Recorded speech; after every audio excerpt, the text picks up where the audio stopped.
Welcome back. Let's take a live look now at our snowy mountains tonight. Snoqualmie there and Stephen Pass there on your right side of your screen. No secret, though, that our snowpack has really been lacking this year. Question is it a cause for concern, and is this a normal cycle?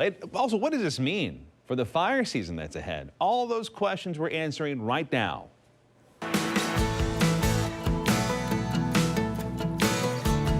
Chief Meteorologist Shannon O'Donnell joins us tonight to answer your viewer questions. This is honestly one of my favorite things we do all week on either KOMO or ARC Seattle because I learned quite a bit. Oh, good. I'm happy to teach everybody. I do teach University of Washington's Atmos 101 in the summer. Yeah. Come join me. Anybody can take that class. It's a lot of fun. You're going to learn a lot if you do. All right, let's get right through the questions. We have quite a few of them. Gretchen wants to know, actually, we all want to know, how bad is our snowpack? Yeah, because every time we look, it's kind of like this because it keeps getting worse. No real surprise, we're not getting enough precipitation. Right. So let's see where we are as of today. And it's not just us. We're not alone in this, which is actually also a problem because, when the whole West is kind of hurting like this, the reservoirs are all down. It's not like we have anybody close by we can grab some water from. And it does, dry things out. So even if there's a fire burning, as we've learned over the last 10 years, burning far, far away, suddenly the smoke can drift in your neck of the woods before you know it.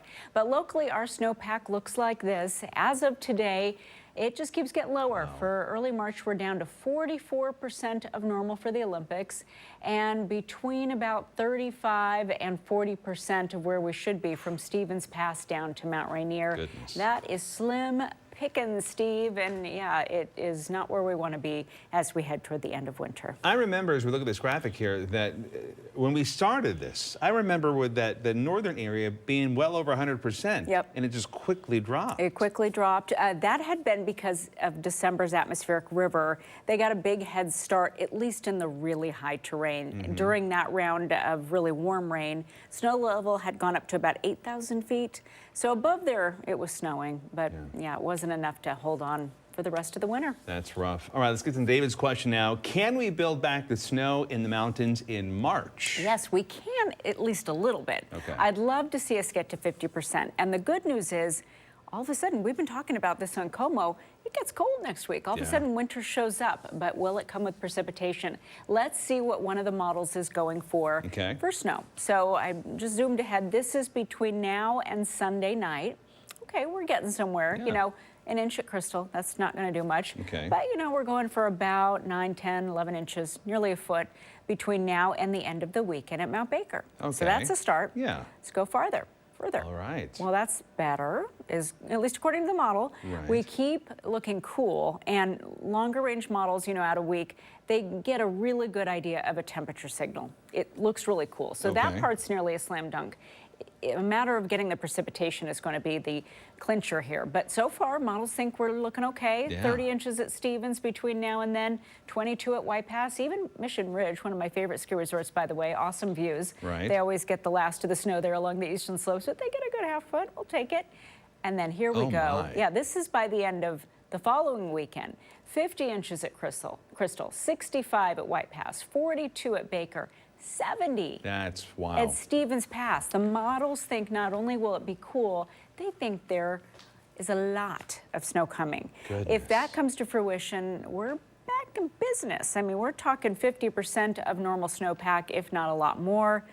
We've gotten really excited and seen things fall apart a lot this winter, so I don't want to get over enthusiastic, but overall, that is good news heading into the middle of March. It's something to think about if you have any past travel coming up, right. Past travel, or you put away the skis and said, this isn't going to happen. Forget about it. Right. Not quite yet. It looks okay. Okay, looking good so far. All right, so April wants to know, low snowpack means, and this is a good question, do we need to brace for a terrible smoke season this summer? Gosh, there's so many unknowns. This is kind of a review of what we talked about last week, but in case you missed it, there is so much more that goes into a bad fire season than just a horrible snowpack or lack of precipitation.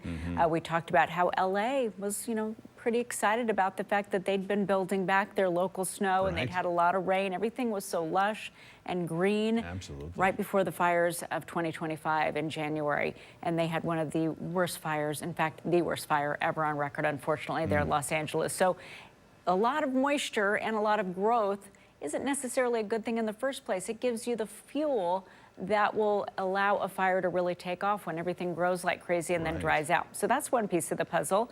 Other things that are unknowns for now, we know we didn't get a great snowpack. Even if we try to make up for it next week, we're still going to be way behind. We don't know yet if we're going to have a pattern with those dry, hot summer winds. LA had that, of course. That's what happened in January. They got their Santa Anas. They can get those any time of the year, but ours tend to happen in the summer and early fall. That part, totally an unknown right now. That gets fires really pushed along. We don't know if we're going to end up with a lot of monsoonal moisture, which tends to be heavy on the lightning, not so heavy on the moisture part. That's called dry lightning. We know that well. That's a huge contributor to fires. It starts most of them, that lightning.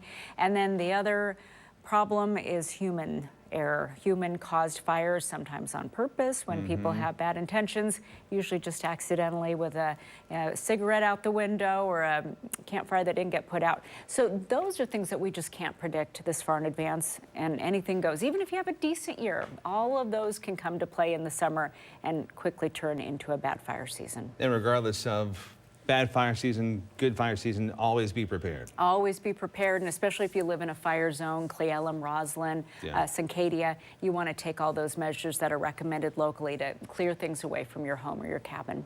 Good advice. All right, Edward wants to know, whatever happened to La Nina?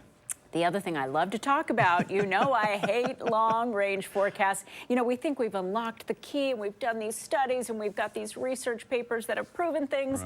And it all falls apart, and Mother Nature shows she knows more than we do, even with years of study.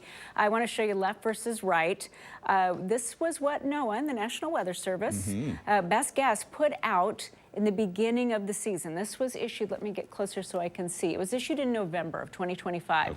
And the models then that were long range thought, oh, it looks like it's going to be a cool winter in the Pacific Northwest and the northern tier. It looks warm all the way up into New England. Look at that. Look at Providence, by the way, which just ended up with the worst snow ever on record.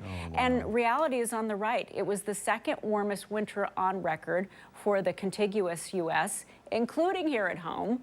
We were warm and also very quiet in terms of precipitation, and it was much colder than forecast in New England. They had a terrible winter with a polar vortex that still hasn't totally loosened its grip. So, and that was just 3 months ago, saying, oh, this is what's going to happen. That's why I do not like putting my name on those long-range forecasts. They get issued. Unless you've got a really strong La Nina or El Nino signal, they can be kind of bunk, and I feel they fall apart more often than they come together. So that's what happened to La Nina this year. See, every time we do this, I learn so much. Shannon? Good. I'm happy to help. Thank you so much. You're welcome.